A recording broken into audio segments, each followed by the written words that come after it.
जय हिंद दोस्तों। आज हम पढ़ेंगे चीनी लेखक के बारे में।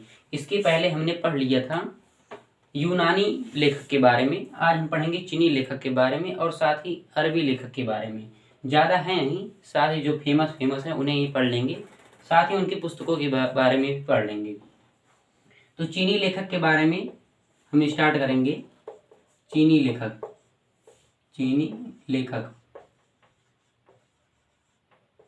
चीनी लेखक में पहले आते हैं फाहियान। बहुत फेमस है ये यात्री। फाहियान की पुस्तक का क्या नाम था? फोक्यूकी। इनकी पुस्तक का नाम था फोक्यूकी। देखिए, फा से फाहियान, फा से फोक्यूकी। पहला नाम क्या आया? पहला अक्षर क्या आया? फा आया। और यहाँ पर क्या आया? फा आया। फा से फाहियान, फा से फोक्यूकी। तो एक प्रकार से ट्रिक बन गया है। अगर जैसे कोई भूल जाता है तो उसके लिए आसानी हो जाती है। फा से फाहियान, फा से फोक्यूकी। और दूसरे नंबर पे कौन आते हैं? हेनसांग। बहुत फेमस है, लगभग सब लोग जानते होंगे हेनसांग के बारे में। हेनसांग, इन्हें यात्रियों का राजकुमार कहा जाता है, हेनसांग को। और हेनसांग की पुस्तक का नाम था सीयूकी।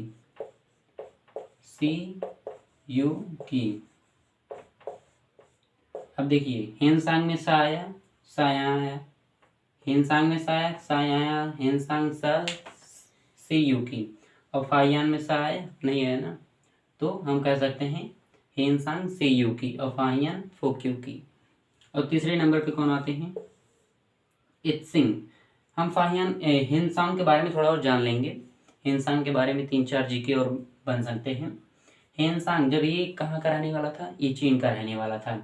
जब ये भारत आया था तो इसका उद्देश्य नालंदा विश्वविद्यालय में पढ़ना था। इतना ज़्यादा पढ़ लिया कि वहीं मास्टर बन गया।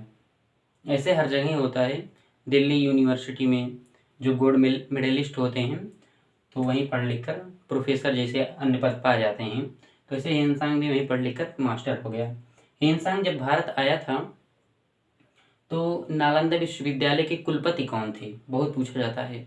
आचार्य शीलभद्र नालंदा विश्वविद्यालय के कुलपति थे। कब थे? जब हेनसांग चीन से भारत आया था। और किसके शासन काल में भारत आया था हेनसांग? हर्षवर्धन के शासन काल में भारत आया था। बहुत पूछता है भी, हेनसांग किसके शासन काल में भारत आया था? हर्षवर्धन के। अब तीसरे नंबर पे आते हैं इत्सिंग। बहुत चालाक था इत्सिंग जितने लेखक थे उसमें सबसे ज्यादा चालाक था इत्सिंग। ये बौद्ध धर्म का एक ग्रंथ है त्रिपिटक, उसकी 400 पेज की फोटो कॉपी कराकर चीन ले गया था। कौन? इत्सिंग। बाद में उसे ले गया कर वहीं पर बांट दिया और पढ़ा लिखा, मतलब कि। और इत्सिंग क्या किया था? त्रिपिटक। कौन सा ग्रंथ था? त्रिपिटक, बौद्ध धर्म का एक ग्रंथ है। इत्सिंग ने उसे 400 फोटो कॉपी उसका कराया था और लेकर चला गया था चीन। देखिए, हमारे भारत में बहुत लोगों को बहुत कम लिखना पसंद है। अभी आप किसी सब्जेक्ट को लेकर जाएंगे ना किसी के पास, कहेंगे आप इसे लिख दीजिए ना। हम कहते हैं 100 में से 90 लोग कहेंगे हमारे पास टाइम नहीं है, हमको लिखना नहीं है। बैंक में बहुत कम लोग कहते हैं भैया साइन कर दीजिए ना, कहते हैं भैया कर लीजिए, 2 लाइन लिख दीजिए भैया कर लीजिए। बहुत कम लोग लिखते हैं। लिखने की आदत भारत में लोगों की बहुत कम है, इसलिए बहुत ज़्यादा लोग हैं नहीं। बाद में जो हैं आगे आए बहुत फेमस लोग। ऐसी बात नहीं कि नहीं हैं, पर अदर देश की तुलना में हमारे देश में लेखन की कमी है, बहुत कम लोग लिखते हैं। अब हम पढ़ेंगे अरबी लेखक के बारे में। अरबी लेखक में भी बहुत ज़्यादा नहीं है, बस बहुत फेमस पढ़ लेंगे जो परीक्षा में पूछा जाता है बार बार। अरबी लेखक 3-4 हैं अरबी लेखक में। अरबी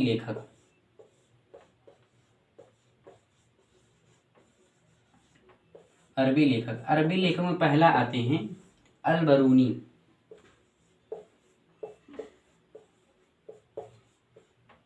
अल बरूनी की पुस्तक का क्या नाम था? तहकीक ए हिंद। इनकी पुस्तक का नाम है तहकीक ए हिंद।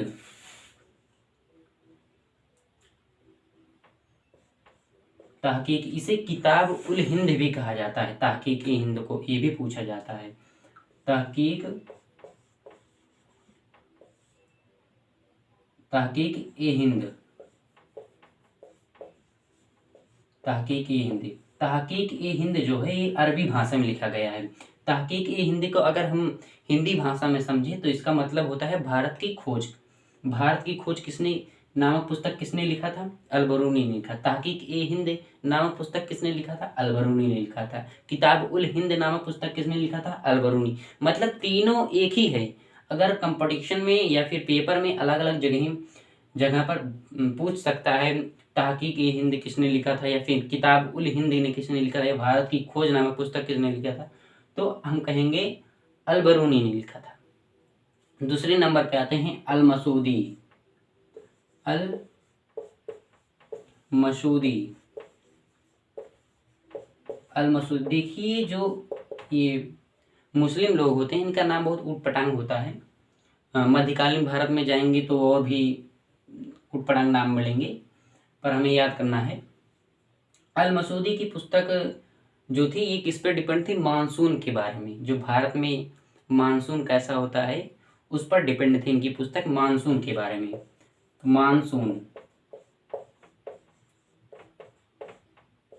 देखिए अल मसूदी अल बरूनी, जैसे चाचा भतीजे लग रहे हैं ना, अल बरूनी अल मसूदी, तो इन्हें याद करने के लिए इनकी कौन सी पुस्तक है? तो देखिए अल मसूदी में माँ आया, माँ से मानसून। अल मसूदी में अल बरूनी में आया माँ? नहीं आया ना, तो इसीलिए हम कह सकते हैं अल मसूदी में मानसून आया। इसीलिए अल मसूदी के लेखक कौन है? अल मसूदी के लेखक किसने लिखा है? मानसून ने नामक, जैसे इनकी पुस्तक में लिखा गया है मानसून के बारे में।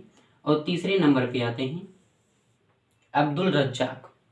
अब्दुल रज्जाक, रज्जाक, इनकी पुस्तक का नाम है मतला ए हिंद।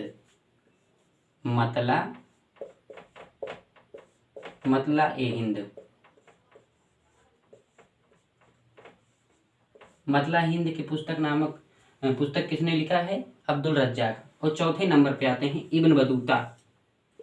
इब्न बतूता, देखिए ना बहुत टेढ़ा मेढ़ा जैसा नाम पड़ रहा है, Ibn Battuta. Ibn Battuta, Ibn Battuta के नाम कौन से पुस्तक लिखे हैं? रहला, रहला पुस्तक लिखे हैं, रहला। अब देखिए रज्जाक अगर रहला लिखते हो कितना आसान होता है, पर लिखे नहीं, कोई बात नहीं। इब्न बतूता की पुस्तक कौन है? रहला, रहला नामक पुस्तक लिखे हैं। अब्दुल रज्जाक मतला ए हिंद। अब पीछे जितना हम पढ़ लिए ना उसके एक बार रिवीजन कर लेते हैं। जैसे फोक्यू की लेखक कौन है? फाहियान। सीयू की हेनसांग।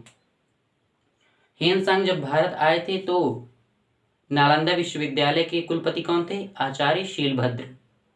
हेनसांग जब भारत आया था किसके शासनकाल में भारत आया था? हर्षवर्धन के शासनकाल में भारत आया। त्रिपिटक की 400 पेजों को चीन कौन लेकर गया था? इत्सिंग लेकर गया था। कौन लेकर गया था? इत्सिंग। तहकीक ए हिंद के लेखक कौन है? अलबरूनी। किताब उल हिंद के लेखक कौन है? अलबरूनी। सर एक ही है, तहकीक ए हिंद, किताब उल हिंद और भारत की खोज। भारत की खोज हिंदी शब्द है, तहकीक ए हिंद को अगर हम हिंदी भाषा में कन्वर्ट करें तो भारत की खोज। अल मसूदी मानसून के बारे में लिखा था। अब्दुल रज्जाक मतला ए हिंद, अब्दुल रज्जाक मतला ए Hind. Ibn Battuta रिफला, Ibn Battuta रिफला। Al-Biruni तहकीक ए हिंद। बस आज हम इन्हीं के बारे में चर्चा करेंगे। अगर कोई वीडियो आपको चाहिए तो कमेंट बॉक्स में जरूर लिखिएगा। जय हिंद, जय भारत।